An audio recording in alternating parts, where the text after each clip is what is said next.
Welcome, everybody.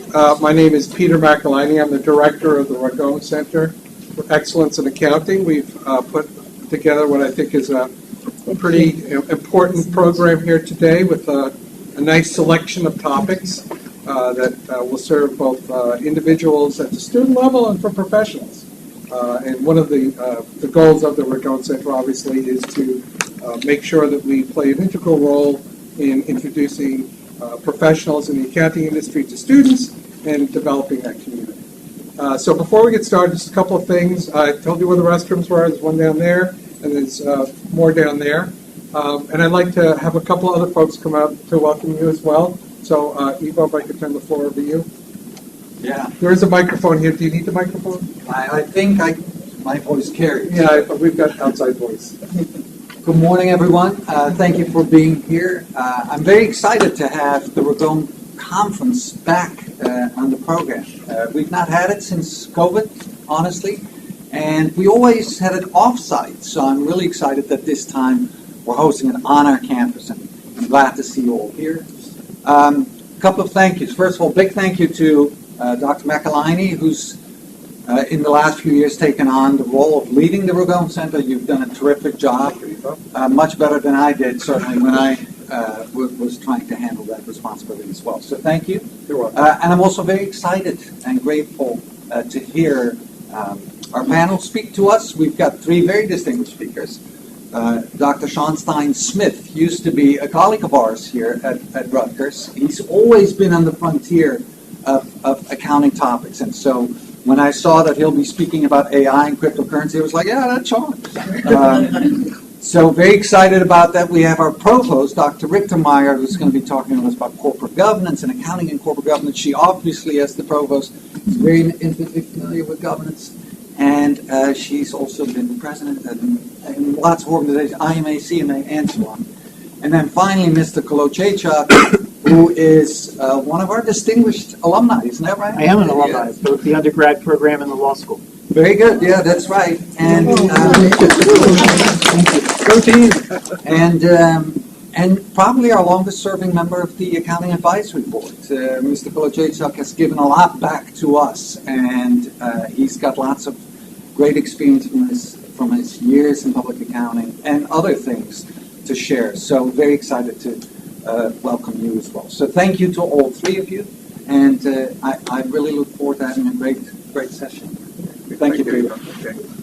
We also have a representative from the New Jersey CPA Association who will say a couple of words before we break out into our table group. But our Slidey, thank you so much for helping us get this together as well. But I'll give you a little floor at the end of this as well. So jumping right into our program, hopefully I'll do this as smoothly as possible. Sandy, I think yours is going to go first, if that's okay.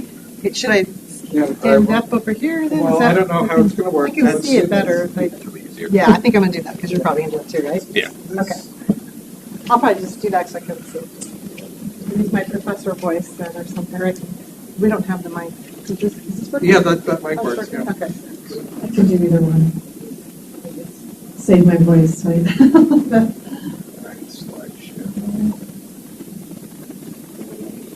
Just give it a click to make sure it works. Sure. There we go. Okay, so we want to see up the screen. Okay, great. Time myself? Okay. So how's everybody doing? Great. It's always a great day when you see our CPA community, our accounting community with students and alums. That's always a really special time, and I really love the way this is set up. So I'm Sandy Richtermeyer, and for the students here, I serve as the provost on campus, and you're probably like, what is the provost? I've met many of you, but basically I oversee the colleges here, the different academic units. But I'm an accounting professor, and that's what my background is, and I started my career as a CPA in public accounting, and then became a CMA and have been really involved in the profession really my entire career. And I just cannot say enough for the students here about how accounting is just, it changes your life, and I would never have regretted a day of studying accounting and becoming an accounting professor. It's or being a CPA. In fact, when I retire, I think I want to go back to being in public accounting and do a little bit of public accounting because I really miss just doing accounting. So that just to kind of put that in context for the students. And one of the things that I've done over the years is I've been really involved with state CPA societies. I've been the chair of the board of the Ohio Society of CPAs. I've served on the Massachusetts Society of CPAs, Wyoming, Colorado. Sean and I probably have a lot of that in common because we know each other. We haven't seen each other in a while.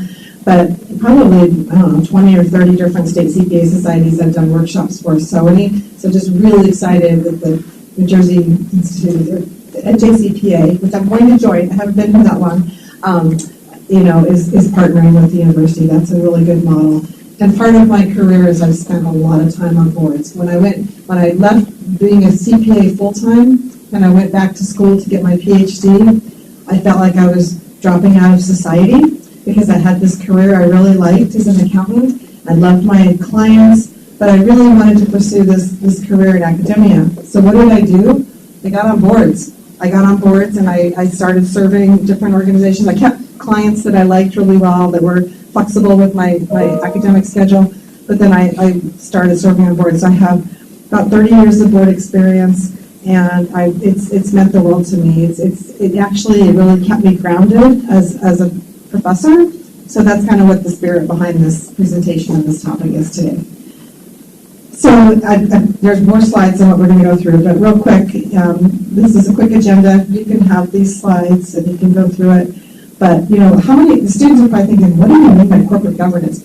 I didn't even know what corporate governance was when I was in school. And one of the things in education, in business education, we don't spend a lot of time at the undergrad level even talking about what boards do. When things go wrong with companies, when you read the Wall Street Journal and things go wrong or CEOs get fired, it's really the board that oversees the CEO, that hires, compensates, and evaluates the C-suite. And you hear about the C-suite a lot. In our MBA programs, we talk about that.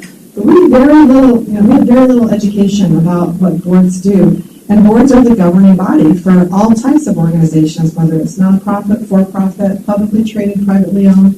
And then the concept of governance is something that is globally, evolving in a very interesting way. And I've really enjoyed learning about different countries. I've worked with several different countries and their governments on how to improve governance in their countries. So pretty much every country in the Caribbean, because I used to do a CPA, it was like the Cayman Islands Institute of CPAs, is what it was, KICSCPA, whatever it was. But we would have all the auditor generals from each Caribbean country would come in, and we would do training for this thing called Government Professionals Week, because in many countries, the way you do corporate governance is very much influenced by what the government allows.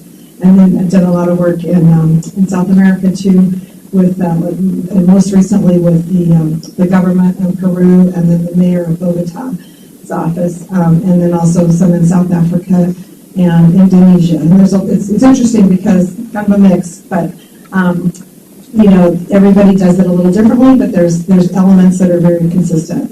So it's really, when you think about corporate governance, it's a set of rules and practices and processes that are used. I put two definitions up there. And I'm a total professional association person, so I always go with the NACD example first, because I'm actually very active with the National Association of Corporate Directors. That's a really good really good professional organization. Sorry, they don't have student memberships there, but I like to use their definition. And so again, all types of organizations need good governance, and they need good boards. They need effective boards. And the boards need to understand their roles. There's legal responsibilities with being on a board. There's something called, and you might learn this in your business law courses. I hope you do, and I don't know if they cover it. They used to. But duty of care, duty of loyalty, and duty of obedience, those are things, they sound weird. Obedience, that sounds like a kind of a weird word to be using, right? But hey, we have an attorney here, so. So very accurate. You can critique that. And I actually, some of the definitions are more legalistic than others, but it just basically means if you're on a board, do your job. Be a good steward. Take care of the assets. Be loyal to the organization. Don't put yourself first.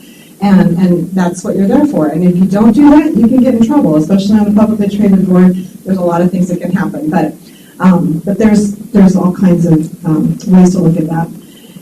So basically, what happens when we see accounting professionals, and I know we have CPAs here, and we have other accounting professionals and students, when you think about being on a board, usually you're interacting with the board. A lot of you, if you go into auditing, you'll be doing an audit for an organization that's probably required to have an audit. So you might interact with their board. You might present the audited financial statements to the board. That's a very common thing that you'll do probably early in your career if it depends on the type of clients that you serve. My son is a CPA, and I didn't tell him to go into it. He did it on his own, but he works with one of the largest banks in the world, and he's still early in his career. But they let him look at how the board receives. He gets to get the insight into that. I would have never thought that. So I think that exposure to how the work that you do as a CPA, whether it's tax work or audit work, assurance work, the board needs to evaluate that and see it. I'm on a board right now where they sent out this is called the Form 990. It's for nonprofit organizations. All the board members, it's our responsibility, it's our duty to look at that and say we're okay with that before it goes to the IRS. So those are really common things. A lot of times accountants will serve as the treasurer on the board. Publicly traded companies need financial experts. They're on the audit committee, the investment committee. If you're got a little bit of interest in finance, that's fun. Or you might be internally working for an organization, and part of your responsibility, especially if you move up into like controllership or CFO functions, be presenting to the board. But all the time, it seems like a lot of times when we start our board careers or we start working with boards or serving on boards, it's through this accounting route. My first board positions were all treasurer positions. And then I'm like, okay, I'm done with that because I know how to do that. And then I became, I got in different roles, ultimately going to serve as either president or president of the board or chair of the board, depending on what the organization was. And I really learned a lot more about leadership. So I kind of wanted to, open up your eyes to that. It's great to start out in your functional area of expertise, but there's a lot of opportunities to do this. And I'll tell you, but most everybody that I know that's been very active on board service, that's where we learn leadership. So there's a big part of how you learn leadership, whether it's on a for-profit board or a nonprofit board, you learn a lot. And I just want to talk briefly today, and again, not knowing how long we had, looking at some typical practices that we're in. How many of you are seniors in accounting? Okay, are mostly juniors? Depends on the class that you're in, junior or third year, I should say third year or fourth year, okay. And then raise your hand if you're coming here for CPE today, if you're a professional there for CPE today. Okay, great. So all these people have had a lot of these courses and they know the different things. But there's a lot of areas that we learn about in accounting, and sometimes we take a very narrow focus into how they'll help us on a board. So, So some of the things that happen on a board that we don't necessarily think about as accountants is boards might set or approve strategic direction, which is cool. How many of you had your strategy class yet? Probably not anybody. You probably get that your fourth year, right? So when you get that, that's like setting out the roadmap for how an organization is going to function. Not a real accounting, type of a thing, but it links into performance and oversight. Also monitoring progress and performance. We're good at monitoring things as accounting professionals, right? Those are things that we're kind of trained to do, but these are like typical activities, approving big decisions. These are things that happen in the boardroom, and I just wanted to give you these next few slides are just to give you an insight into what does a board do. There's actually a really funny YouTube, there's a guy that does these presentations, and he's like, what does a board do? And he does it in very basic terms, and it's kind of fun to watch, and he kind of goes through, it probably takes a few hours to watch it, but because people really don't know. You say you're going to a board meeting, what does that mean? What are you going to do at the meeting? What decisions are you making? So you approve big decisions. Boards are going to vary based on the size of the organization. I've been on boards where there's no staff. It's just a volunteer board. In fact, I'm on one right now. It's called the Educational Foundation for Women in Accounting, and we support women scholarships in accounting. We have a firm, like a CPA firm that we use to do like some of our stuff, but everything else we do is just us. I'm on another board where there's so much staff, I can't tell at a board meeting who's staff and who's on the board. So it kind of goes from one extreme to the other. But what boards do, they also ensure compliance with the laws. They look at the organizational values. look at diversity, equity, inclusion practices. They hire and evaluate executives, usually only the CEO, because it's kind of thought to be micromanaging if they go down below that, but they have to get the right leader in place. And looking at ethical conduct, those types of activities. Financial oversight is huge. And one of the things that I worry about when I train people on boards, I do a lot of board training and consulting too. I have over the years, helping boards become stronger. I've done some CEO coaching, and the reason I did those types of things was to help the CEO strengthen their relationship with the board, because they need to have a good, healthy relationship with the board. And it's funny because a lot of times people look at these roles very methodically, like there's board committees and people kind of stay in their lane. But the board really has to be looking at a lot of things, which makes it really interesting if you've got a business education, because you get to bring a lot into it, not just your accounting knowledge. But of course, the accounting piece is important, but really, I'll tell you what my really big area of interest is right now, is reviewing interim financial reports. I was on so many boards where the only time we talked about finances was when we got the audited report, or the audited financial statements, which was oftentimes 3 months after the end of the fiscal year. And I'm like, okay, well, this all happened. I want to help make good decisions along the way. So a lot of the work I do is to help boards be more effective during the year and how to think about it, and not just have the financial expert or the audit committee looking at the finances. Everybody on the board needs to know, just like now everybody on boards needs to understand cybersecurity and things like that. Other activities that the boards will review is shareholder and stakeholder communications, whatever those might be. It might be their own stock, it might be their approving payouts or dividend policies.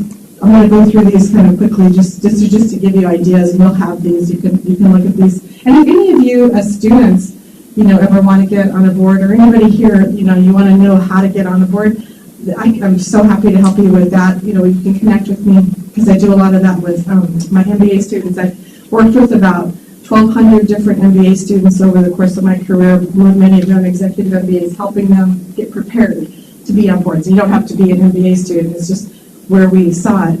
But learning what happens is I think, a helpful thing, and trying to tie it into your educational experience is important. But there's a lot of risk management that goes into what's happening. Boards need to understand the risk, not just bad risks, but good risks, because take opportunities and think about how you can move an organization forward. Also, just being good leaders. Boards that have failed CEOs and other leadership teams, a lot of times it's the boardroom that has the problem. In some countries, when there's a massive corporate failure, the governments are calling in the board, and they're not saying, what happened to this CEO? What did the CEO do wrong? They're asking questions like, what are your board meetings like? What kinds of questions do you ask? How often do you meet? Are people on too many boards to pay attention? What's the culture in the boardroom like? So I find that a really fascinating topic, and I have my whole theory on how to evaluate board culture. I've done it so many times. I can walk into a boardroom, I can see people's body language, I watch what they do on break. I can tell so much about the culture of a board just by observing things before I even listen to them talk. And so that's a big deal, and it's really exciting, because you learn a lot about leadership, you learn a lot about life, you learn a lot about getting things done. Boards also work in crisis management. If something goes wrong, a lot of boards, a lot of people made statements this week, a lot of corporate leaders. I did a Google search of what corporate leaders are saying about the election, and some of them probably made some pretty bold statements that their shareholders aren't going to like, and some of them maybe didn't. But there's usually when they do things like that, the board's involved. When the board's not involved, that's when things can go kind of wrong. But some people may think of big external events as a crisis. I'm not saying that the election is a crisis. It's just a big event. If you had a hurricane or a natural disaster, how do you come out? If you had a failure, something went wrong. I was working with an energy company where they had a death. There was a gas explosion. Somebody died. They shifted their whole focus on the board to protecting human life and protecting their reputation. So the whole things that they focused on were different, but the board had to instigate all of that. And it was an interesting time. So also making sure that you have successive leaders. I know for some of the professionals here, how many of you have served on a board where you just can't get off? Has anybody ever had that happen, especially a volunteer board? It's like, oh my gosh, nobody's coming up in the queue. I've had my share of that. So succession planning is one of the most important things that boards do. And accounting professionals can make a big impact on corporate governance activities beyond our traditional roles of being a treasurer or on the audit committee or the expert. I'm going to wrap up here. So there's a lot of activities here that I'm going to kind of leave you with, and then we can get into some discussion. But basically, big picture things like strategic oversight. That's probably not something you talk a lot about in your accounting classes, but when you can link, vision or mission, vision, and strategy to performance, who's better to oversee performance? Accounting professionals, right? How many of you had your management accounting class? Or cost accounting, what do you call it? What do we call it? It's management accounting. You haven't had that yet? Yeah. Oh, well, yes. Okay, remember? I remember that class. That was the Burned into your mind. Burned into my mind. Managerial. Okay, sorry. Okay. So that's where you learn, kind of the internal view of how you report on performance. And as accounting professionals, you're the ones that can link that to the big picture. People without your skill set can have a hard time doing that. Obviously, budgeting and planning, you may not think you've spent a whole lot of time in that. You probably learned how to put a budget together, but it's amazing the value that you can add to an organization. Looking at financial statements in between, like maybe monthly basis or quarterly basis, not just looking at, I know you'll learn really important things in intermediate accounting about the GAAP-based way of preparing financials, super critical, but there's also interim things that you do along the way that might look a little different. Right? Well, they do. Well, that's funny. So we should bring that in our conversation. And then also, as accountants, we're good at measuring. We can measure a lot of things. We don't just have to measure money. We can measure non-financial things. And so how do we do that? Internal control. We've got our auditing professor here. She teaches internal control, and we have that in systems. We have in systems as well, right? Got our two experts right there. So all of those things, you can't be a good board member if you don't understand what those things are. Looking at risk, looking at compliance. Are you doing everything you're supposed to be doing? And thinking about how to be transparent. One of the things that and I don't know where everybody works here, and this will be my last comment before we go into the next ones, and then we'll have discussion. I used to teach this class, and it was to mostly professionals, and they work for big companies, like Fortune 500 companies. And I would say, how many of you can name one board member, one member of your company's board? And that's their whole life, their compensation, their retirement packages, everything's wrapped up in this company. They could name one, and a lot of times it would be maybe the CEO, would be the chair of the board as well. Not a good practice. We try to split that up. Usually not a good practice, but it happens. And then I'd say name another. Depending on the division they were in, they might be able to name another. And then the whole rest of the board they had no knowledge of. So they'd get on the website and they'd be like, hey, I can't believe we have this person on our board, and what's this person doing, and what's going on here? And then they start looking at the board committees, and then they start learning about it. And never again did they make an investment in an organization without looking at the disclosures and the transparency about the board, who's on there. I mean, I was looking at some graphics for this, and I found this slide with everybody on the board looked like the same gender, the same ethnicity, everything. Like, wow, they still put these out on Shutterstock, because who gets these, right? It's like, oh my gosh, that's really scary. But you've got to look at those things. So if you're making investments, if you're thinking about the stock market, if you're thinking about making a donation, look at who's on the board of where you're making a donation. All these things, there's a lot that goes into it. And this is just a little tip of the iceberg to hopefully get you interested in how you can look at these things. So we'll talk more about it later, because we're going to go, I don't know who's going next. Me? We'll see which I don't know. presentation. Yeah, we can, it'll be a surprise. It'll be like magical. Which one does Peter pop up here? Okay, here's that. Thank you, Dr. Plummer. Absolutely, here you go. We'll have a lot of questions a little bit later. Well, Logan, so could you talk a little bit about board scores, where they score boards in terms of? Oh, yeah. So So a lot of organizations, there's a lot of external rating organizations that will rate boards on various dimensions. Like one example is their CEO and chair the same person? They usually get dinged for that. You know, do they have diversity on the board? And diversity is measured in all kinds of ways. You know, do they have a cybersecurity expert? Do they have an accountant? Do they have somebody who knows the operational aspects? Do they have people that have served on the board forever? That's always a problem. And so thinking about board terms, nominating practices, and how the board is structured. If you have, a really big board or a really small board, the ideal board size, lots of studies say, is like 12, which is interesting, 11 to 12. But so they'll rate on those factors. Yeah, and But good Tesla up until recently, Elon Musk was both the chairman and the CEO, but I think 2 years ago. Not surprising, yeah. Same with like. Among probably 5 companies. Yeah. Not good Yeah. for governance. All right, so I was successfully able to pull up next Dr. Smith's, Sean Stein-Smith's on cryptocurrency and AI and accounting. Cryptocurrency obviously is All right. given these days with this new administration. Let's do it. You check the price. Yeah. All right, good morning, everybody. How we doing? Good morning. Excellent. All right, so that's me, Sean Stein-Smith. Sean is fine. That's me. So I always make sure anytime that I pull up this headshot, that same suit, but the tie is different. So, okay. So that's me. I do a lot of stuff outside of the classroom at Lehman, and I actually was on the faculty down here at Rutgers Camden.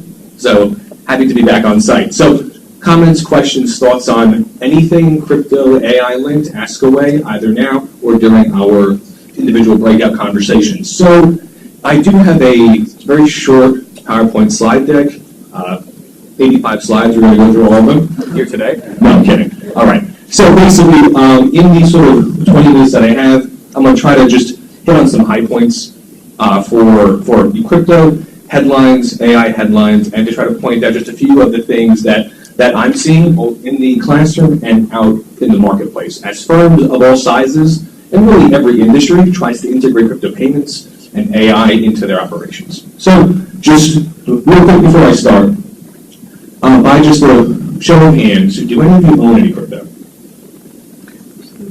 Just a handful of you. Okay, so hopefully, after our conversation today, if you're interested, you'll be more informed, at the very least. So, I'm going to skip over this briefly, just hot wallet and cold wallets. I'll summarize this really fast. If you ever hear of hacks, breaches, other issues that are going on in the blockchain space, it isn't in the blockchain space. It's the hot wallet space. And a hot wallet is a mobile app on your phone.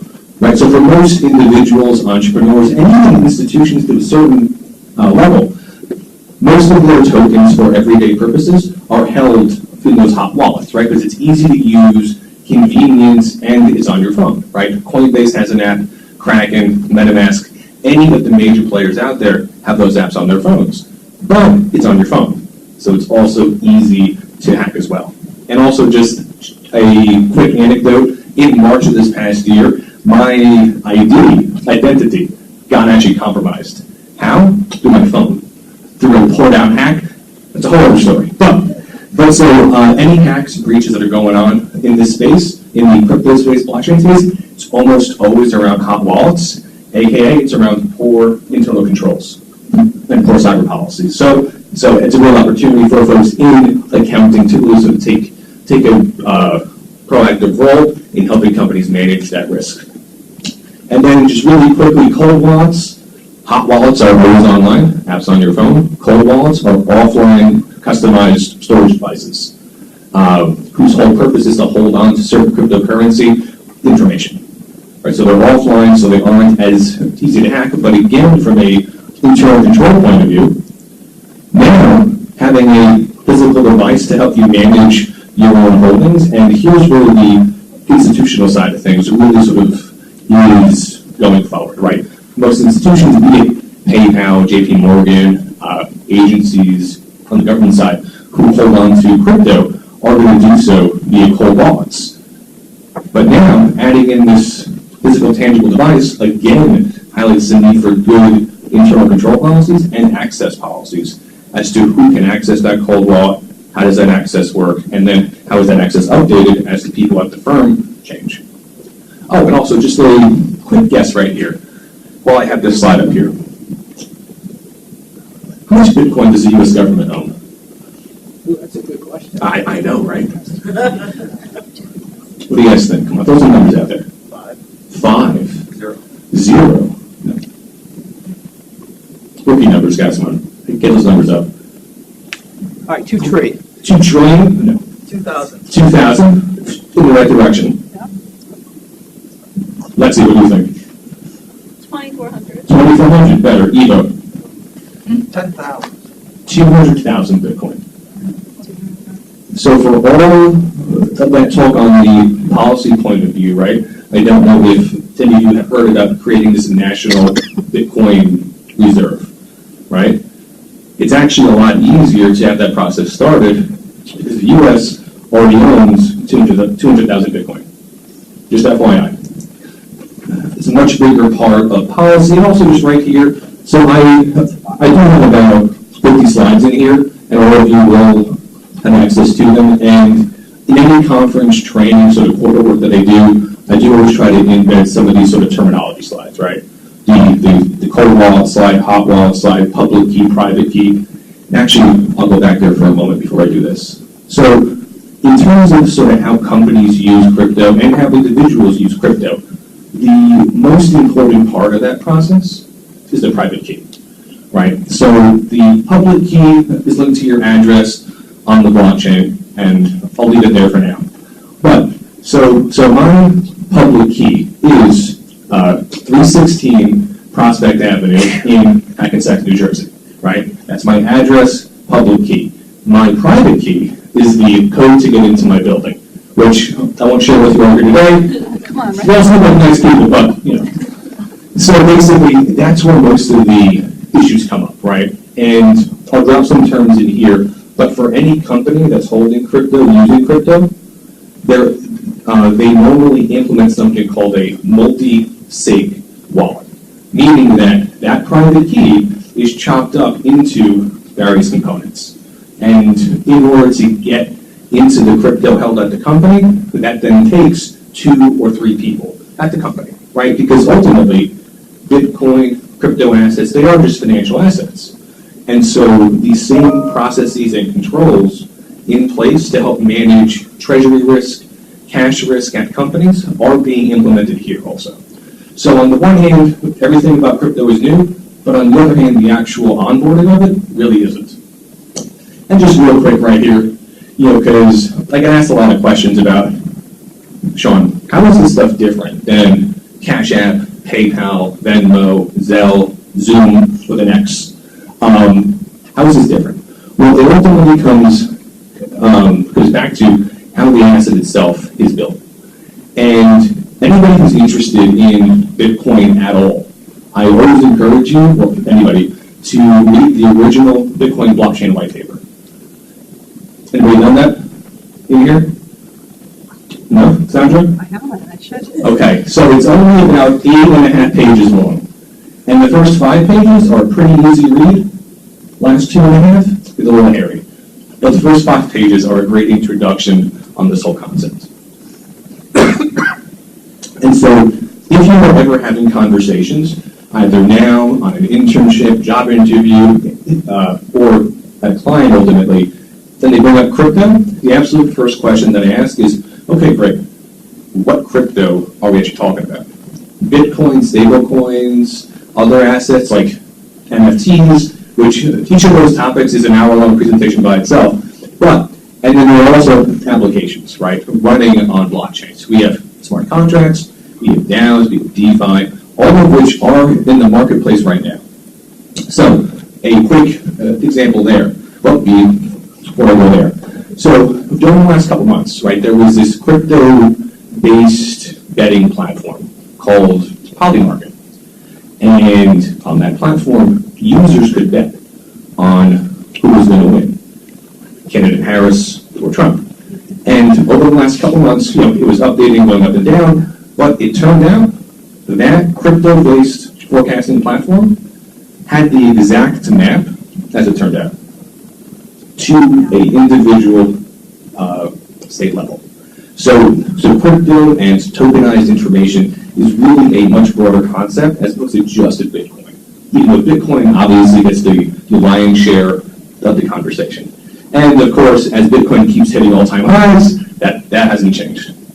Okay, so obviously we had a vote this week, we have a new president coming to the White House, and there are pros and cons on either side, and we'll leave it there.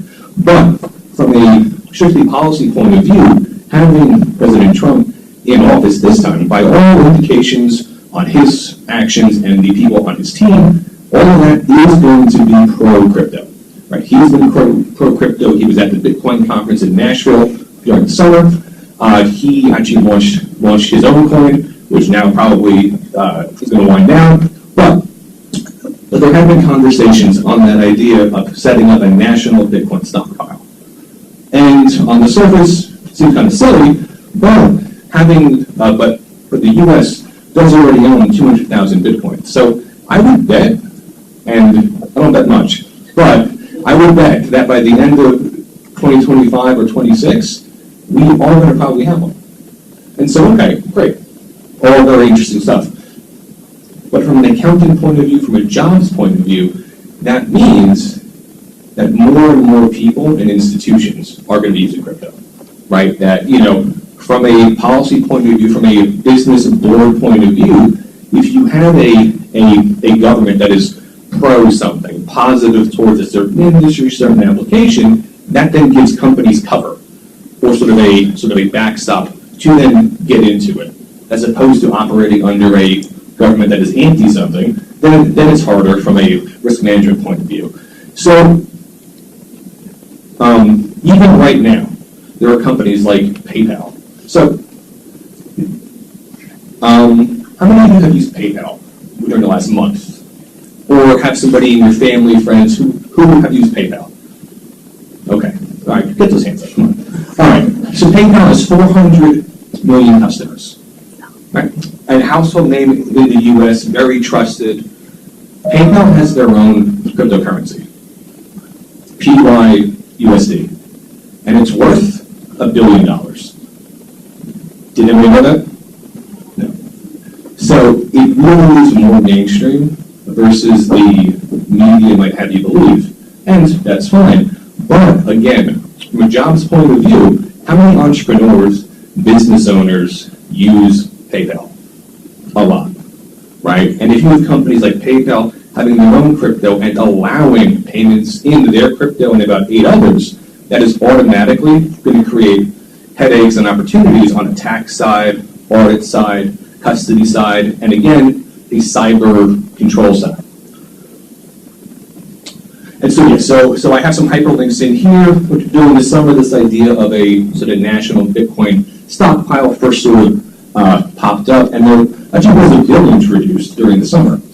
And anybody who's interested in blockchain, sort of crypto laws, regulation being implemented here in the U.S., let's say Wyoming, is the best place to watch. Anybody been out to Wyoming? So I'm a 4th-generation Wyomingite, and I've been to the Loomis Ranch. Oh, nice. Cynthia Loomis. Yeah. Nice. No, I was like, I didn't know that though. I didn't know that. You didn't think so. No, I have no idea. And yeah, so there have been bills that are introducing this stuff, right? And given the current climate from a policy point of view, again, that's why I'm optimistic that there is going to be something passed within the next 12 to 18 months. And then, a few other headlines here. There are now Bitcoin spot ETFs, Ether spot ETFs, all of which have, again, indirectly increased the exposure of the average investor to Bitcoin and to Ether.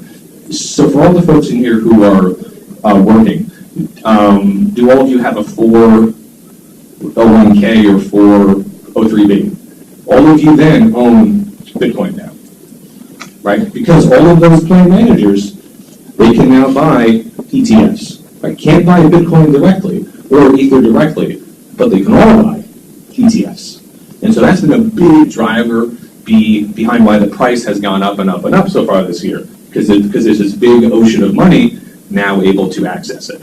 And also, more household names. MasterCard has announced a handful of partnerships with wallet providers and companies in this space. Visa just within the last couple weeks launched a crypto debit card in partnership with Coinbase.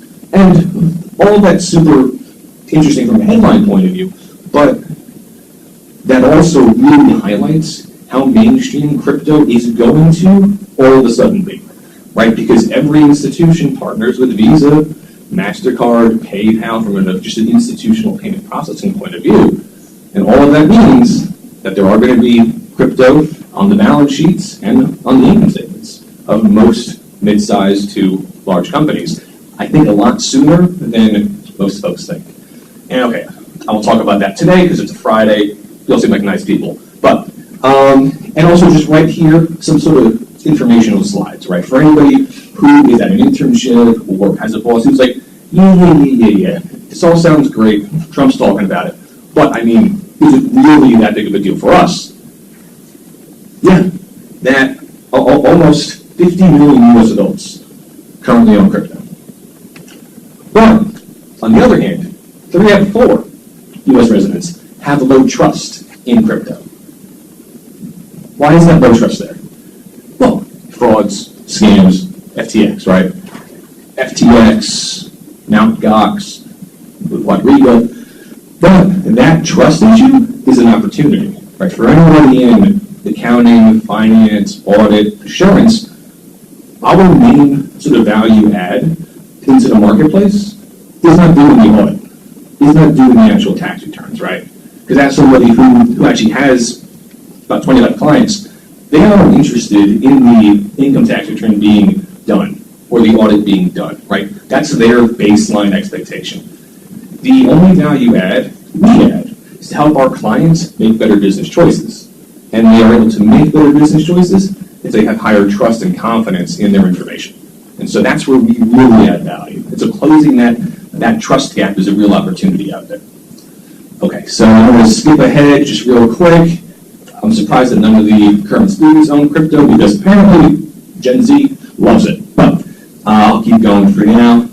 And just so that I can get to the stuff on AI, which I think is important, but there are tax implications for ETFs, just FYI, because the way that these ETFs are managed is that during the annual year, the ETF issuer or the ETF sponsor are going to have to liquidate some of those Bitcoin holdings to pay admin fees. And so every holder of those ETFs is assigned a pro rata share of those taxes. So just keep in mind, if any of you are interested in tax work, there's going to be plenty of it coming up. Between the 1099 changes, IRS Code Section 6045, and 6050I coming in, and all the issues around the ETF tax issues, there's going to be plenty of work. So don't worry. AI and automation, that isn't going to take any of that work away. Why? Because the people who are programming those AIs don't understand it either. So, okay. So one major on-ramp from an institutional point of view, and I'm focusing our conversation here today on the institutional side, right? So the biggest on-ramp, or the easiest on-ramp, is this asset called privately issued stablecoin.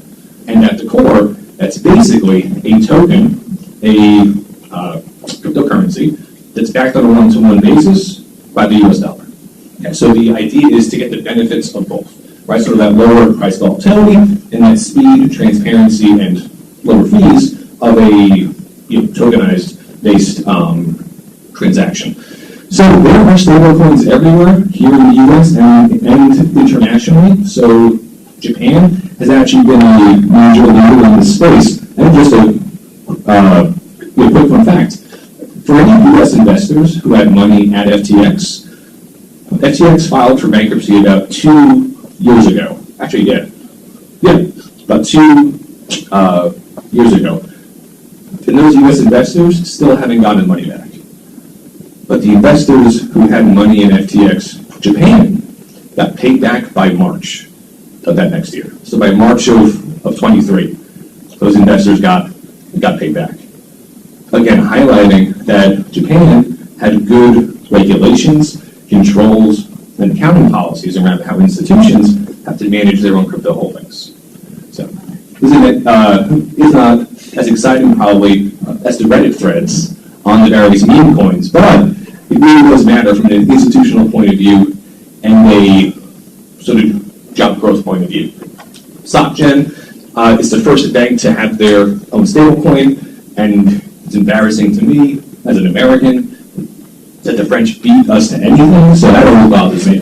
But yeah, so it's the first bank backed, and interestingly, and kind of obviously, that coin is backed by the euro.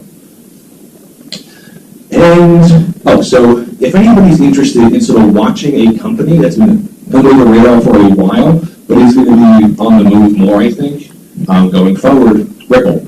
It's a great sort of case study, right? Ripple has been in the courts, being sued by the SEC and suing them going back to 2018.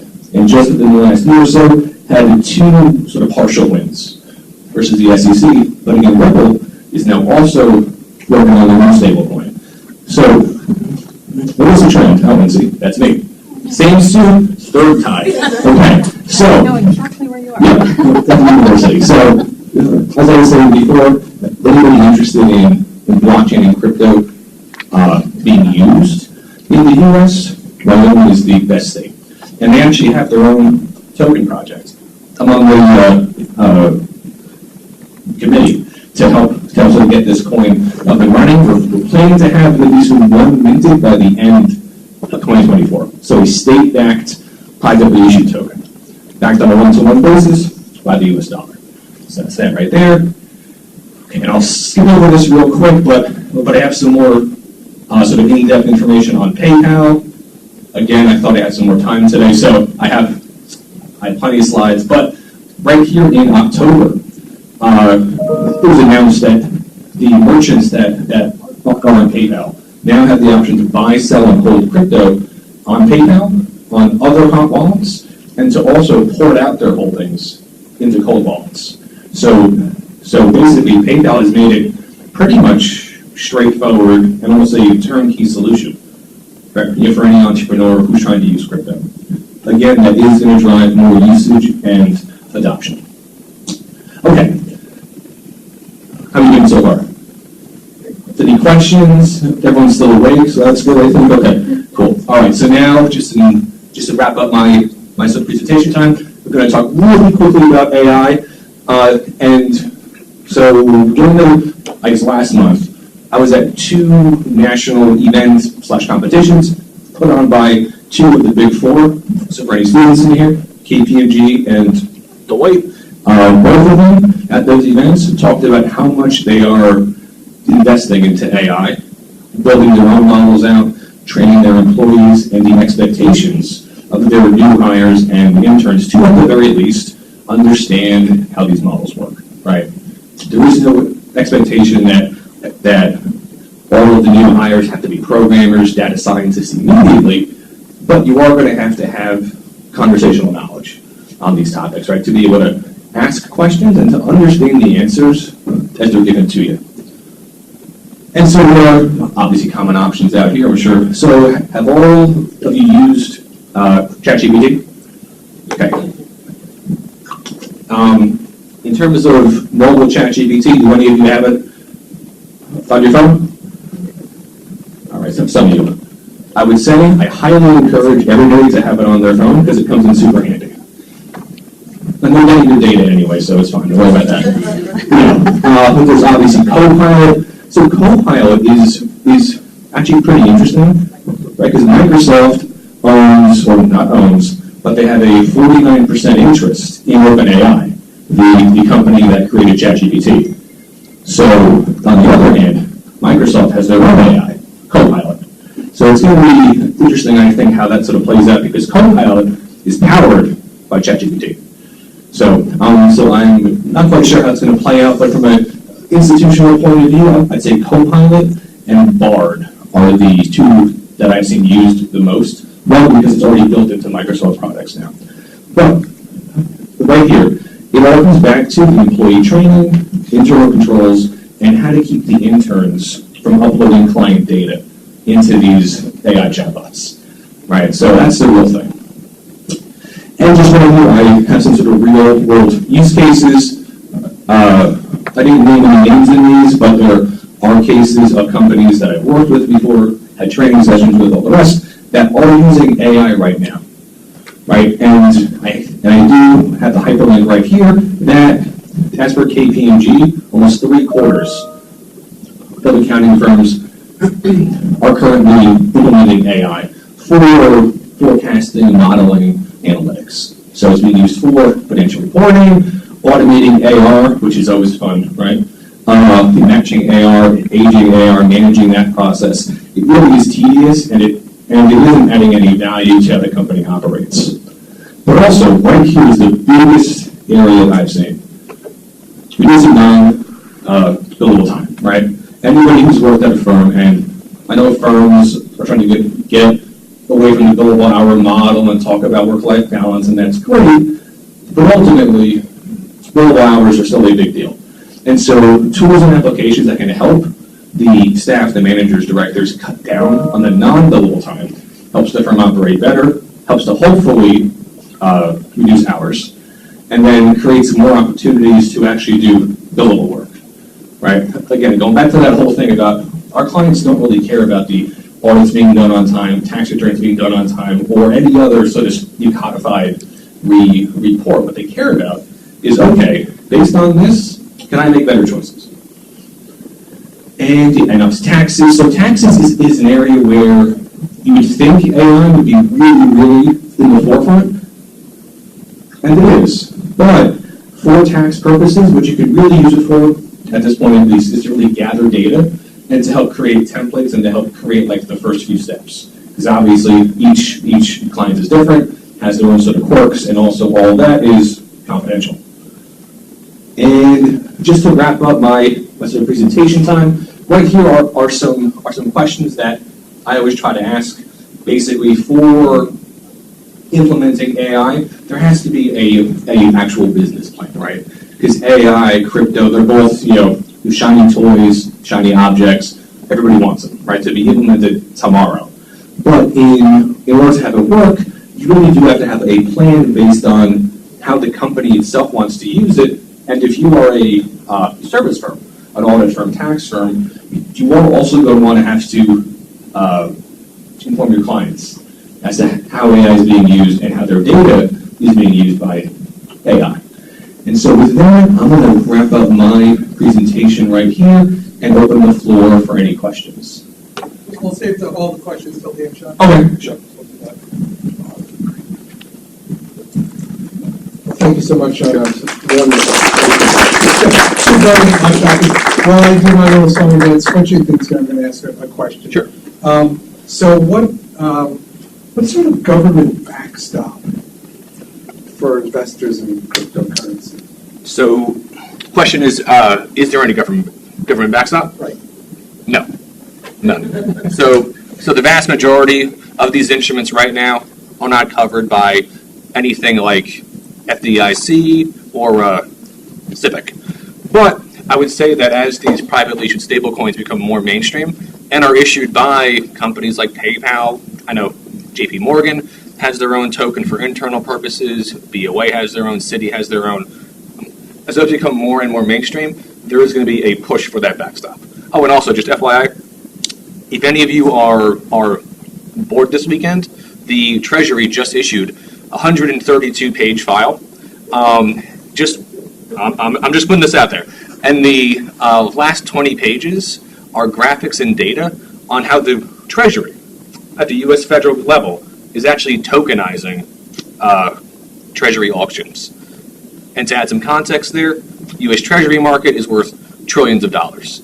So at the federal level, they're starting to do it. So I would assume that as that grows, there's going to be growing pressure to have some backstops implemented for at least some of these instruments. Thank you. And just for anybody who I could resist, but 200,000 Bitcoins is now worth $15 trillion. Billion. Billion. That's one. Yeah. So think about it in terms of what greater scheme of things, 15 billion versus trillions is, we haven't touched the surface. Yeah. Okay, thank you, Sean. And now, lucky enough that Evo preceded me here at the podium because I was trying to figure out how to pronounce your last name. I could do that for you. So now we'll talk a little bit about personal branding. I know the first two were more accounting oriented, but this is, about you as your profession, whether you're a professional now or an emerging professional. Okay, first with my name is Stanley Kołodziejczak. It's a good Polish name. It's the only part of me left that's Polish, so I intend to keep it. I'm going to talk a little bit this morning about personal branding, and I'm actually going to start with a disclaimer.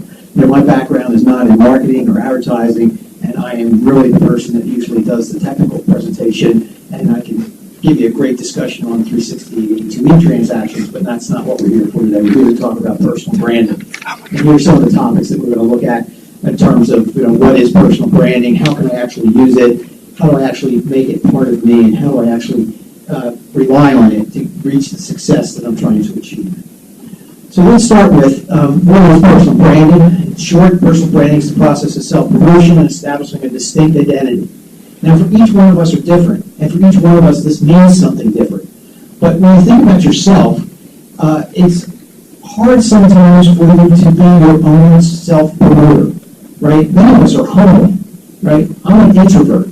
I'm humble. I like to think I'm humble, right? But I have to change to actually deal with a group like this here today. So this morning when I came in, I made sure I said hello to everybody. I had at the table. I tried to have a conversation with everybody. It's really hard for an introvert like myself, and it's really hard for me to self-promote myself because that's just not me.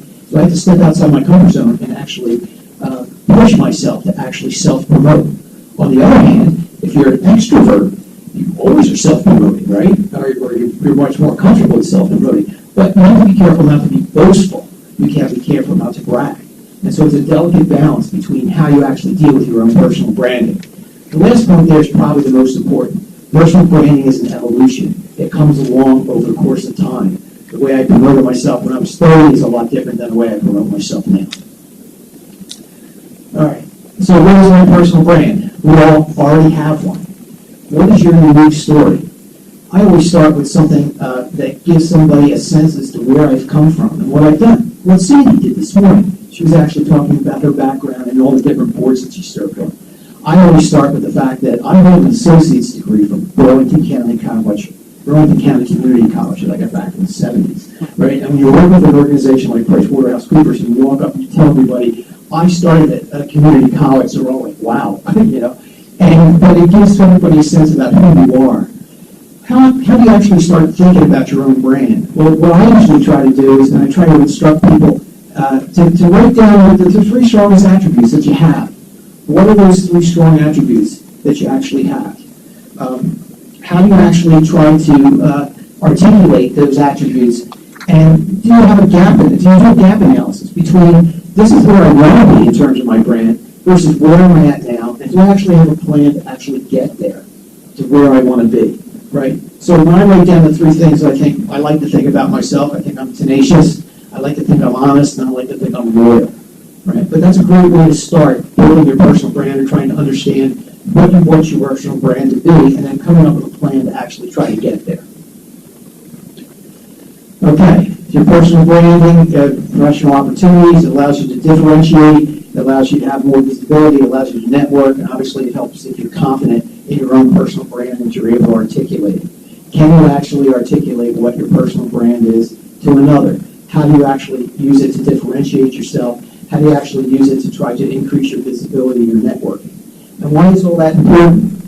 Well, when you look at your personal brand and your value propositions, you may suggest you have a brand statement to guide your personal brand, right? So when you're mentoring somebody, it's important, I think, to ask them early and often what someone's personal brand is, right? Now, I started asking my son when he was 5 or 6, what's his personal brand? And the way I usually phrase this question to anybody is, if you were to pass away, what do you want to write on your headstone?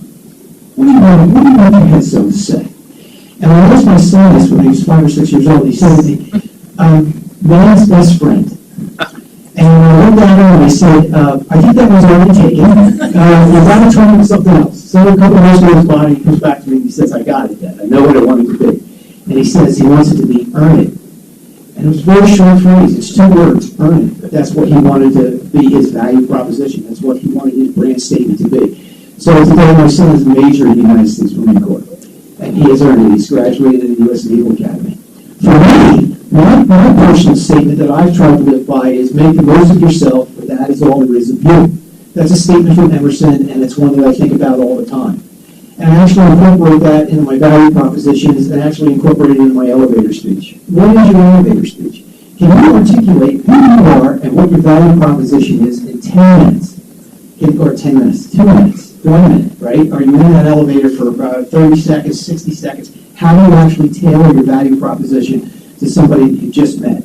So over the course of time, you've evolved in terms of this message that you're trying to give. You're using it in interviews, you're using it in introductions. When you say hello to somebody and they want to know a little bit about you, you adjust it from 30 seconds to 2 minutes, depending on how much time you have in the situation and such. But you got to give people an idea of who you are and how you actually promote yourself so that you seem interesting and that you're able to accomplish and hopefully actually persuade people. Now, as a board member, Sandy, you're trying to persuade people all the time.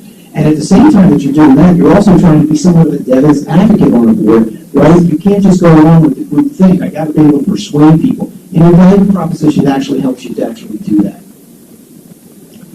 All right. So as we try to build our personal brand, you need feedback. Have I got this right? Who do I look to feedback to? Family, friends, mentors. I need to adjust my branding. I need to adjust my value propositions. It needs to be refined and strengthened over the course of time. And you actually get better at it the more you do it, right? So I've been at it for a while, as you can tell by my gray hair. So yes, my elevator speech is the same one that I've been giving for 40 years, and it's refined a little bit along the way. But, you know, I can recite it in my sleep, and I usually start with something like, I actually started not only as a community accounting college, but I actually started in private industry. I was a cost accountant. I worked in a margarine factory as an assistant controller. We made 13 million pounds of margarine a year, right? So I know something about cost accounting, right? And I know something about inventory accounting because I did inventory accounting for Warren Communications, right? And I know something about inventory. But nowadays, the things I do are much, much different than obviously some of the cost accounting I did in my early stages of my career. But it's just part of that elevator speech that allows people to understand where you've come from, what value you actually bring to the table, and how your experience can actually help that organization or help that individual grow. And as you mentor individuals, you're actually trying to not only help them develop their own value propositions and their own branding, but you do that by actually trying to share some of yours. So if I ask Sean over there, I'm sure he's got his value propositions. You work with students all the time, and you're actually listening to what they have to say, and you say, well, wait a minute, maybe you need to expand this part, or you need to narrow this part, or you know what, you forgot to say one of your best attributes. One of your best attributes that I know you as an individual are that you are loyal, or that you are hardworking and tenacious. You know, are you including those things in your discussions as you try to mentor people? And that happens all the time, and you really need to help individuals refine and strengthen their messages around personal branding and what they're actually bringing to the table. Okay, so this is authenticity, right? Stay true to who you are, align your actions with statements, consistency lets you shine, right? So when you try to build your brand, you have to be authentic about it. You can't be phony. It's got to come off, you got to be as natural as possible about it, right? So when somebody is humble or you're an introvert, this is very hard to do, right? Because you actually are you seem to be nervous about it, or you seem to lack the amount of confidence to actually tell somebody who you are. And on the other side, if you're an extrovert, you might sound like you're boasting too much or you're bragging so much. And this is your chance to shine, and you really need to try to be authentic. Stay true to who you are, and actually try to align your actions with statements. You want to be consistent around the approach that you're actually taking. At the end of the day, it's about letting you shine, and you are your own best advocate. You have to be able to put your best foot forward, and you have to be able to articulate that in a fashion that allows you to shine.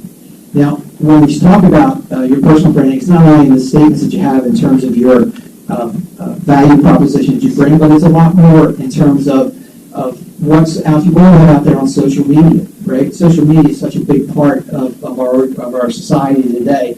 how do you present yourself on social media, right? How does you actually come across in your own personal appearance? How do you actually articulate or get everyone to understand who you are and who you want to be? So it's not just how you articulate, but it's also how you present yourself in social media and how you present yourself in social settings. Everyone is always looking at you, right? And they're trying to understand, is this somebody I want to be associated with? Is this somebody that can actually bring value to the table?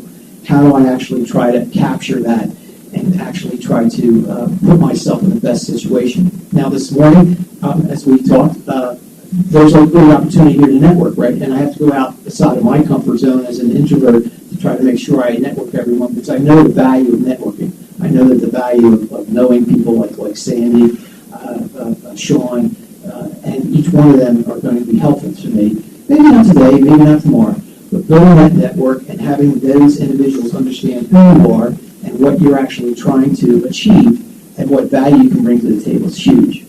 So as you try to work through your personal brand, I guess the lesson I leave you with is that you don't always get this right.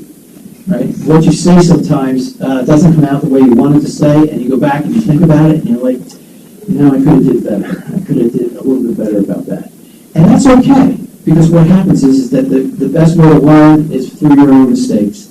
And you can actually help others by helping them understand there are ways to actually things do better. Right? And I don't do this right all the time. I'll be honest with you. I don't self-promote myself sometimes. And in organizations nowadays, the emotional intelligence that you have to express through your personal branding is huge.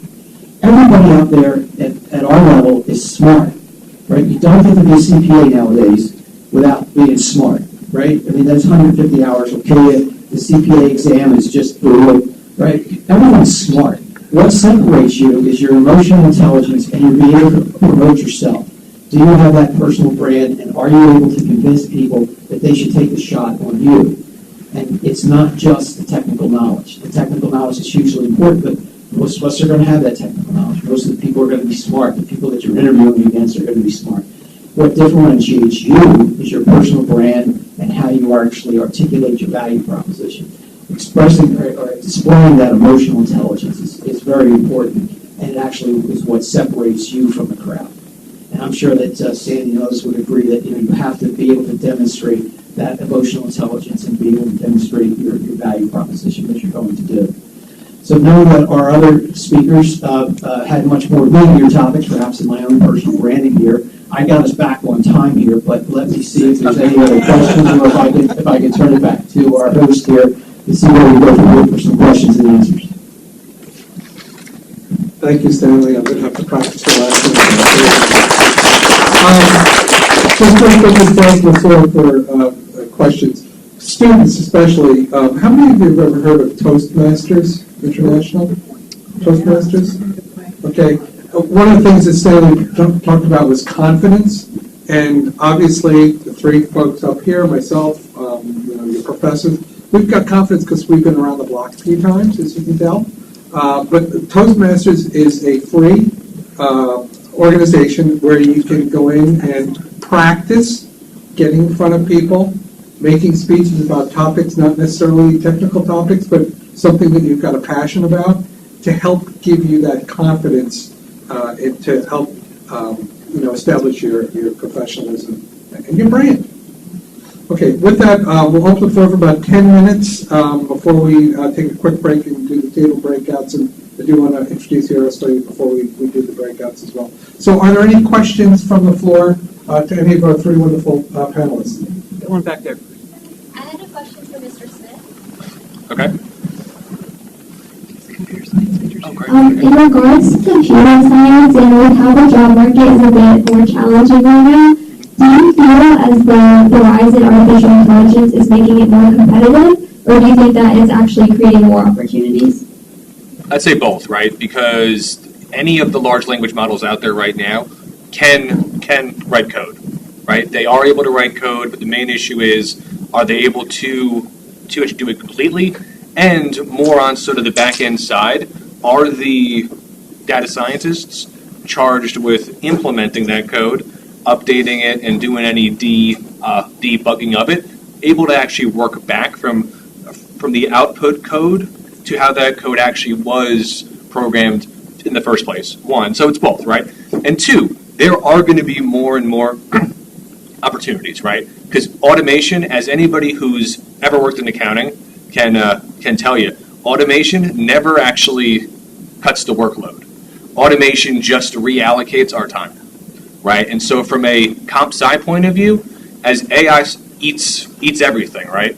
That is going to push the human experts that have that domain expertise into different roles. And also, just as a quick caveat, if you're interested in more, there's a great book that I'm working through right now called The Singularity is Near, and it's by Ray Kurzweil? Yeah, Kurzweil. It's an excellent book, and he goes into all that, talking about how, as sort of our lower level tasks get automated by AI, both now and going forward, we're going to be able to focus on things that really do take that human element, including creating the ideas for the code in the first place, or the ideas for the applications. Sure. Other questions? So the young man up front. Thank you. I hope I'm qualified to answer the question, but I want to question you, Sandy. Right? I've sat on a few boards, and one thing that always bothers me about boards is that sometimes they suffer from groupthink.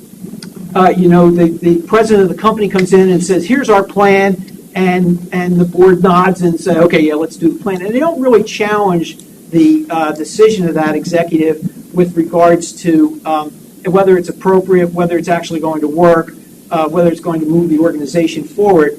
And boards seem to suffer from groupthink a lot of times, and it is actually to the company's disadvantage. Can you speak to that? Absolutely. So I always say when I'm on a board, if two of us think alike, one of us is not needed. And because I don't want to sit on a board, I don't even want to work in a job where everybody thinks like me. I really don't. And I see that all the time, and it drives me crazy. You see the clicks. I said you go watch what people do on break. You watch who they sit with. Sometimes, like if I have a board meeting on a Saturday, there was this one board where we'd meet in the fall. I know everybody was watching football on their phone. And they would be texting each other. Like, I'd look at Ed and I'd like, we're about to vote something, or June and I'd be like, yeah, I'm texting you. And it's so unprofessional, and it happens all the time. And that's why there's a lot of emotional intelligence that goes into being a good board member. And I feel so thankful that I've been able to, as you get old, you learn this stuff, because the stuff that I used to think was okay on a board is just so not, like the stuff I saw in my early board things. I was like the CPA, and I was always the youngest on the board, and I was the one that took care of all the finance and the technology stuff. And I saw some stuff that people like 10, 15 years older than me, I'm like, that is so not okay. And it wasn't, but I didn't know what to do then, because you have to grow with it. So there's a lot of personal growth. But yeah, you don't want to be in any setting where people who have to be around people that think like them, they've got a lot of growth to do. So it's really, like I was just thinking on my way in this morning, we've got a lot of things going on campus. I have an associate provost who I just cannot believe I get to work with her. We don't really think that much alike, but not in a bad way. I was worried about something on campus this morning, and she sent me a note at 5 a.m. I'm like, oh, I didn't even think of that. Thank goodness. This is so that I want to surround myself in every aspect of my life and check myself. One of the things that you said too, and I don't know if the students, well, actually, I think we need to get Toastmasters here if we don't have it, but like the more you go up in life, and I'm a first-gen college student. I've been in academic leadership roles for a long time. I've been presidents of boards, and I still have imposter syndrome. I'm like, should I even be here? Like sometimes I'll say in my office, I'm like, well, go ask the provost. Oh wait, I am the provost. My first 6 months here, I was like, I always said that because I used to say that as a dean all the time. Or when I was a dean, it'd be like, go ask the dean. Oh wait, I am the dean. You don't feel like you just want. Like when you started talking about Wyoming, I started getting like really homesick, thinking, who I was that person. I'm a UW. I'm a University of Wyoming undergrad, and I was a professor there for 7 years. And then I'm thinking, oh my God, I'm sitting here in Camden, New Jersey today, and this really great event. When I was in front of that statue, or those statues, I would have never thought that. And so I got that way by putting myself into situations where I was the only person that thought the way I do. And I'm sure the faculty are like, yeah, she's the only person that thinks this way. Like, oh no, here comes Sandy. But I that is really such a great point, and I hope the students here and all the professionals surround yourself with people who think differently than you. And and it's so good for you. I coming from Wyoming, the least populated state, everybody's and it's a different culture. It's not bad. It's just very different, and you kind of have to find your own way. And the people that I grew up with, who I dearly love, a lot of them stayed there, and they still all think the same. When I go back, I hang out with them and think like them for a few days, and then I go back to my other world, and it's fine because I stay connected to my roots. But thank you for that, and I'm just so excited to see all the students here hearing both of these presentations today, because so much to learn, right? Thank you. Any other questions? Jokes? Okay. Yeah, jokes are good. I have a question. Hi, this is for Mr. Smith. How does cybersecurity come in with AI and accounting since it works with people's personal information? Sure. So in terms of AI, right, sort of most firms that have implemented AI aren't using things like ChatGPT or Copilot. Most of them are having to build it themselves in-house, or for instance at Deloitte, right? They have as their base layer ChatGPT, and then build their own modules and applications on top of it. And then, for instance, if you're on a institutional laptop, phone, or tablet, you cannot access ChatGPT, Bard, or Grok on those work devices. So most firms are trying to sort of silo their own internal AI efforts, and there are obstacles there too, right? Because not every firm has the same level of in-house expertise. But as of right now, most firms are trying to leverage those large language models and the chatbots and all the rest, but they're doing so by augmenting it for their internal purposes. And the law firms are following that same Absolutely, same yeah. model. Yep, law firms, Have a engineering base firms. built off that, Yep. But it's all behind their firewall. Yep. All right. Sean, Yes, Ed? I'm curious.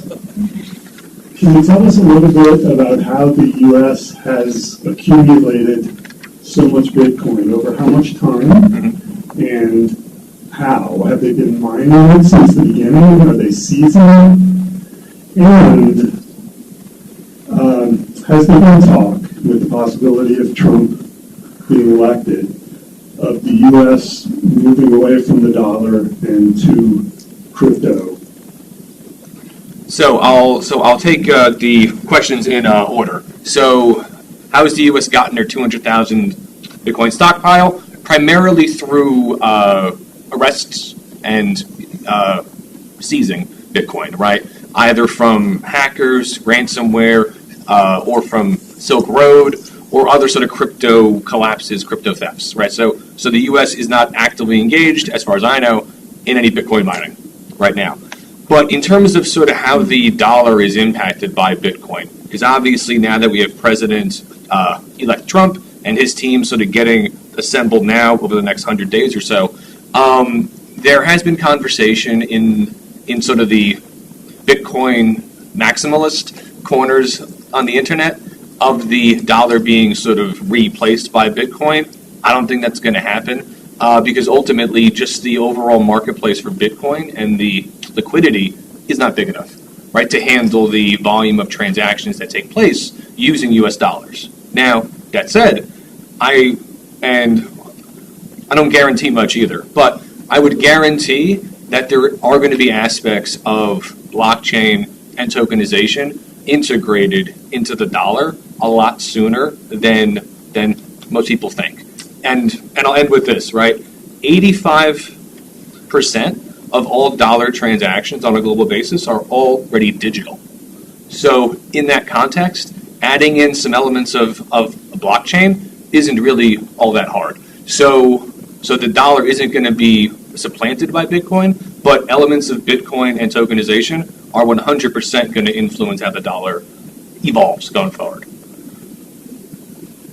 Yes. If the U.S. government does move towards the future as you described, presumably that government-issued Bitcoin or would be backed by the U.S. government, FDIC-like backing and such. And doesn't that then compete with the private sector's own Bitcoin, especially the ones that aren't stable coins?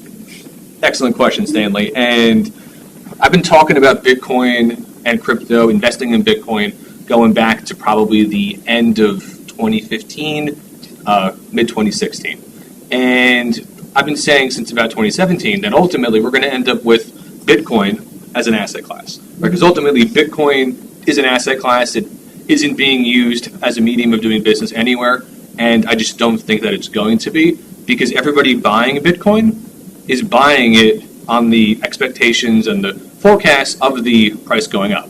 So therefore, if I think the price is going to go up more and more and more, I'm never going to use it for anything. I'm going to hold it, right? And the ETF products have further sort of calcified that approach. But I've been saying that we'll have Bitcoin, maybe about 20 to 25 other private sector coins, most of which are going to be stable coins. But yeah, I mean, as we have governments and every major currency market, the U.S. is already tokenizing dollars right now. It's about a 2 billion size marketplace right now. But there are U.S. treasuries being tokenized as we speak, basically put on chain. The European Union is also doing that. China is not, because they got their own priorities. But yeah, I mean, the rise of these tokenized currencies is going to definitely put a damper on some of the meme coins and some of the less fundamentally sound ones. Yeah.